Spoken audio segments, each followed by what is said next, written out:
Good morning, students. This is going to be our second lesson on speeches. And on Friday, what you guys did was each of you recorded what your top three topics would be potentially for your speech. And what we're going to do today is, or what we're going to do the next 2 days, because Monday and Tuesday is what this is going to be working on, is your job is to start answering some of the questions that you wrote down or the things that you had thought about in your speech. So I'm looking at Gabe's right now. He posted, or sorry, Kate's. She said, phobias, how brainwashing works, and the Greek goddess Athena.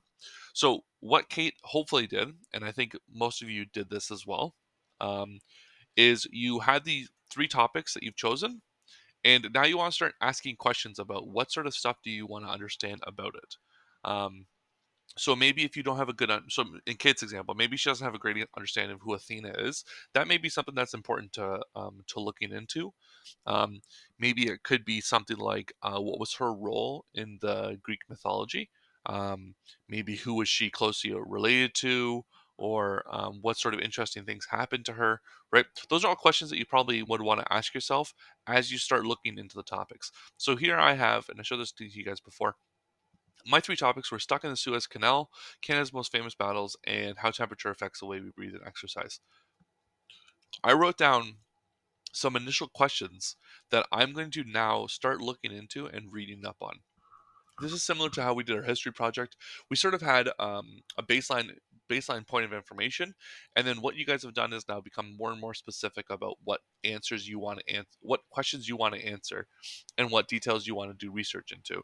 That's the same idea. We don't want to overflow or overdo how much research we could do on a topic, um, because some of our topics are quite large.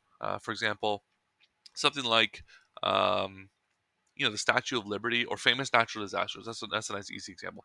Famous natural disasters. That's a massive, massive topic.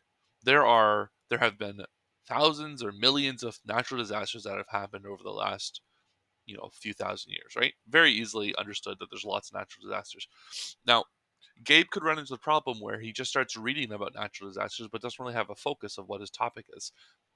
Before Gabe starts doing research, he should think about, okay, what are some potential topics that I want to specifically talk about?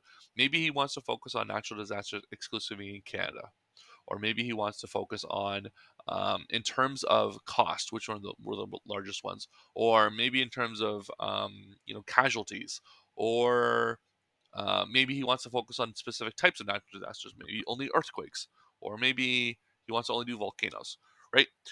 Gabe should plan out what his work is before he starts doing his research and before he thinks he has an actual topic, because you can have a very interesting general topic, but as you get more and more detailed, maybe you realize that there isn't as much cool things to talk about, and maybe it's a little bit too bland. And that's what we're going to be doing today. So you should have had your three chosen. Mine stuck in the Suez Canal, Canada's most famous battles, and how temperature affects the way we breathe and exercise. What I'm going to start doing now is I'm going to do some Googling, I'm going to do some reading, and I'm going to focus on getting more information that answers some of these questions. If you don't have any questions written down, what I want you to do before you start doing any research is write some questions that you think you may run into or things that you want to know, and then start finding details.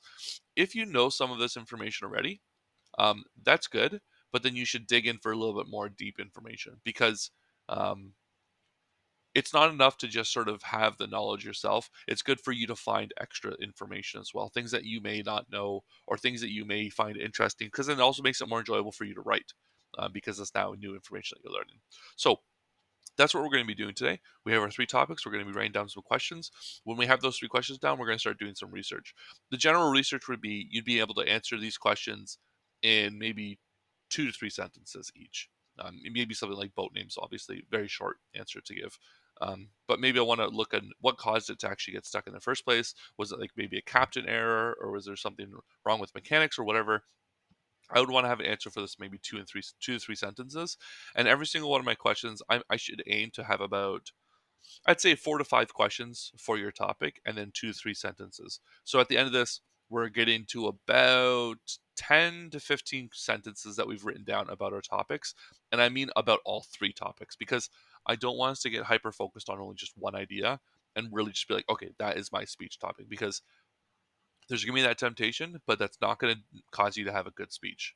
You need to have some variety. You need to sort of think outside of what you're normally believing, um, to sort of get a really good sense of what is actually a good topic. So that's what we're going to be doing today. I hope this was helpful, and I will see you all at our class meeting at 11 o'clock.